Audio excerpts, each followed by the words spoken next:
بەڵێ کاک دانیار سڵاوت لێ بێتن جژنی ئێوە و بینەرانی بەڕێزیش پیرۆز بێ لە گوندی بەرزێوەم دیارە لە گوندی بەرزێوە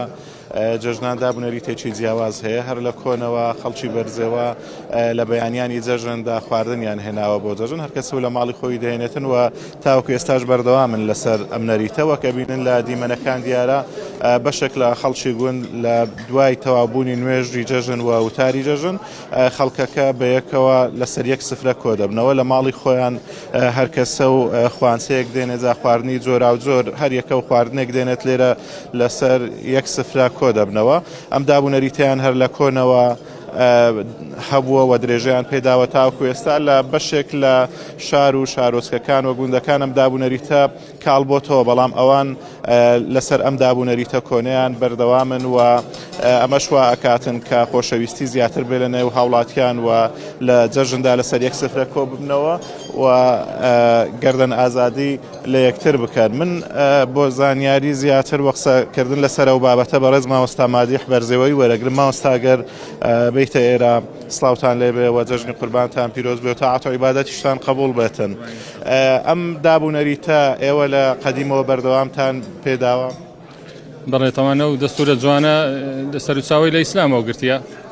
لەژێر ڕۆشنای ئاەتی وەیوطعیمون الطعام على حبه زانانی کورد لە دێر زەمان یعنی لەژێر ڕۆشنای و ئاەتە پیرۆزەی هانی مسلمانانیاندایە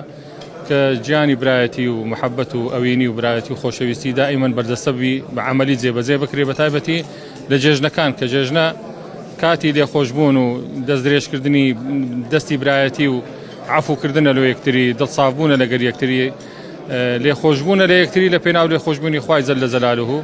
ئەوزا لەژێر ڕۆشنای ئاەتی وەیوطعیمون الطعام على حبه زانایان فەرموویان وا چاکە کە مسلمانان خواردن بە یەکتری بدەن و بەیانی پاشی نوێژی جێژنە و خۆتبەی جێژنەی لە مزگەوتان لە ماڵانی خوای تەبارەک و تەعالە هەر کەس لە ماڵی خۆی چێشت و نانی حازرەکە و بەشێکی مەزمەیەکی دینی تەمزگەوتێ ئەو خەڵکە لەسەر یەک سفرێک کۆ ئەبیتەوە وەکو یەک خانەوادە یەک عائیلە پێکەوە نانی سمێنی ئەخۆن ئەوە ئەبیتە سەبەبی زیاتر برایەتی و هەوینی و محەبەت لە بینی مسلمانان کە ئەوەش هەدەفی سەرەکی ئیسلامە ئینەمە المؤمنون ئیخوە برایەتەکە لە هەموو شتێکی ڕەنگ بداتەوە و بەتایبەتیش لە ڕۆژانی جێژنێک کە ڕۆژی عەفوبوون و برایەتی و زیاتر لێک نێزیک بوونەوەیە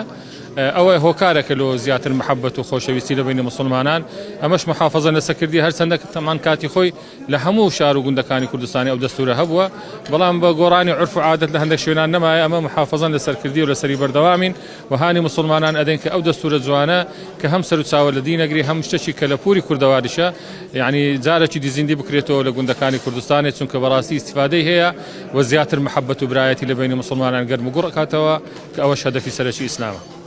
دوای ئەوەی کە لێرە نوێژی جەژنتان کرد و نانتان بە یەکەوە خواردواتر سەردانکردنی ماڵان هەیە و قوربانی ئەنجامەدرێن بەێ طبعا پاشەنجی ئێستا خەڵک ئەچێتەوە قوربانی ئەکاوە ئەو قوربانی بە هەرەوەزی بەسەر محتاجان و مستحقان دابەش ئەکرێتن و سەردانی ماڵانی شەکرێ و ئەوانێک بە تایبەتی خزم و کەسکەرێک نێزیکن لەوەی کەوا جەژنانە لە خانەوادە و عائیلەش بکرێتن بەڵام وەک پیا و با بڵێن زیاتر لێرە هەموو یەکتریان بینی بەڵام ئەوەی کە سیلەی ڕحم و خزمایەتی لە پێشینەی هەیە ئەوە ئەتوانیت کە سەردانی ماڵانیش بکات لەوەی کە زیاتر لە نێزیکەوە لەگەر خانەوادەکان یعنی جێژنە پیرۆزانێ بکەن و ئومێدەوارین کە خوای تەبارەک و تەعالە ئەو جێژنە لێ بکاتە مای خۆشی و سەعادەت و لادانی بەڵام مصیبەت لەسەر وڵاتیمە و بەرەو کناری ئاشتی بڕۆین ئینشا الله تعالی. سپاس دکتۆر مادیح بەرزێوەی پێشنهێژ و تارخوێنی مزگەوتی گەورەی بەرزێوە زۆر سپاس خێر بێنە بەخێر بێن زۆر سپاس بۆ ئێوە بەڵێ من هاوڵاتیەکی تر وەرەگرم سڵاوتان لێوێتن ئێوە تا چەندە دڵخۆشن کە ئەم دابوونەریتەتان هەیە و بەردەوامن لەسەری پێشەکی بەخێرات نەچی بەڕێستانەکەین زۆر بەخێر بێن سەرچاوم نەک هەر دڵخۆشین باوەڕ بکەی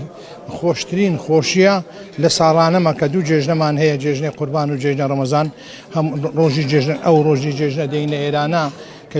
پاپاشتا تێکبیر لێدان و نوێشکردن و یەکتر ماسکردن و دەست یەکتر ماسکردن نان خواردن پێکەوە ئەنی گەورەترین و خۆشترین و دڵخۆشترین ڕۆژە بۆ ئێمە کە ئەمە ئەو ڕۆژەی لێرانە دەین دەست و چاوێک دیماسەکەین و قین و چێشە و گرفت لە ناو گوندەکەمان نیە الحەمدوللا ئەگەر هەژبی لە بینی دوو گەنجا منداڵێک ئەو ڕۆژە دێندم و چاوێک دیماسەکەین و دەستی پیرەکان ماسەکەین بەڕاستی جێی شانازیە شانازیەکەین بەو ڕۆژەی زۆر دڵخۆشین بەڕاستی بەو جێژنە کە ئەمە دەین لێرانە جێژنان ئەەکەین و یەکتر دەست و چاوێکتر ماسەکەین ئەکاتن کە خۆشەویستی لە نێوتان زیاتر بێتەوە محەبەتان زیاتر قوربان زۆرێک لە کاتی خۆی من لە برادرشم باس کردمە لە ساڵی بەبیری ئێمە نییە لە 1000 ساڵ پێش ئێستا ئەو دابوونەرەتەی مەکە هەیە هەر لە فتوحاتی ئیسلامی کە گوندەکەمان ئاوەدان الحەمدوللا تا ئێستاش دەگەدابی ئەو گوندەیمە ئەو دابوونەرەتەی هەیە بووە ئەو دەستوری هەیە ئەو دەستورەمان تێک نەدایە و تێکیش نادێن ئینشاڵڵا هەتاکو ئەمە ماینە و ئەولادەکانیش ماینە ئەو دەستورێکی زۆر جوانە و دەستورێکە کە ئەمە بەڕاستی شانازی پێواکەین. زۆر سپاس دەکەین زۆر سپاس بۆ سەکانت من ئەمەوێتن یەکێشتر لە گەنجەکان وەربگرم ئەگەر بیتە ئێرانە قسەمان بۆ بکەی جەنابەت وەکو گەنجێک تا چەندە دڵخۆشی کە بەردەوامن لەسەر ئەو دابوونەریتە هەر لە کۆنەوە خەڵکی بەرزەوە بەردەوام بووە لە هێنانی سفرە و خوانیان وەت زۆرە خواردنێک لێرە ئامادەکرێت دەهێنرێتە سەر سپاس قوربان پێشەکی جەژنتان پیرۆزبی بەخێر بێن سەر چاوان سرعتنەوە کەلتوری ئێمە یعنی هەر منتیقەی باڵەکایەتی بەعام یعنی ئەو کەلتورەی هەیە یعنی هەموو کات هەم دەڵێن شین و شای دەستەوای یعنی ئەوە شیعارمانە بەبەردەوامی مەسەلەن هەم لە جێژنان یعنی هەم لە تازیەکانیش یعنی پێکەوە ئەگە خۆشێکمانی پێکەوە دەکەین ناخۆشێکشمانی پێکەوە هانی مشتەڕێکین لە گەریەک دیدام ئەوەش سرعتەن یعنی شەشی زۆر جوانە پێم خۆشیانی لە هەموو ناوچەکانی کوردستان ئەوە هەبێتن چونکە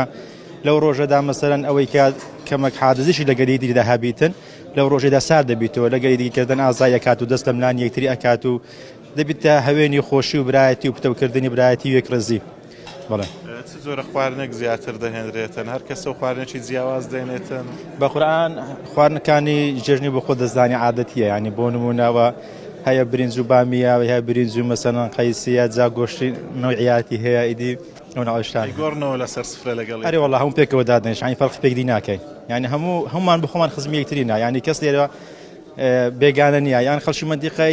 یان کوڕەپورە یان ئامۆزا یان ئەبوون ئامۆزا هەموو خزمی یەکدینە کەسمان فەرقی پێکدی ناکەین. زۆر سپاس دەکەین یەخەوە خێر بێت دووار جەژن پیرۆز بێت. بەڵێ ئەمە دابوو نەریتی خەڵکی گوندی بەرزەوە بوو کە جیاواز لە گوندەکانی تر و شار و شارستکانی تر یاریێمی کوردستان کەم دابوو نەریتە ئەگەر هەش بێتن بەڵام زۆر کاڵ بۆتەوە کەم بۆتەوە لە گوند و شار و دەهاتەکان کە لە بەیانی جەژن توای نوێژی جەژن و وتاری هەینی کە هەر کەسە لە ماڵ خۆی خوانسەیەک دێنەوە لەسەر یەک سفرە کۆبنەوە هەر یەکە و خواردنی زۆر و زۆر دێنێتن و ئەم جۆرە دابوونەریتانە خۆشەویستی و مەحەبەت زیاتر ئەکات و ئەبێتە هۆی ئەوەی کە خۆشەویستی لە نێوان خزم و کەس و کار و ئەهلی ئاوایی زیاتر ببێ. بەڵێ من ئەگەڕێمەوە لایەوە.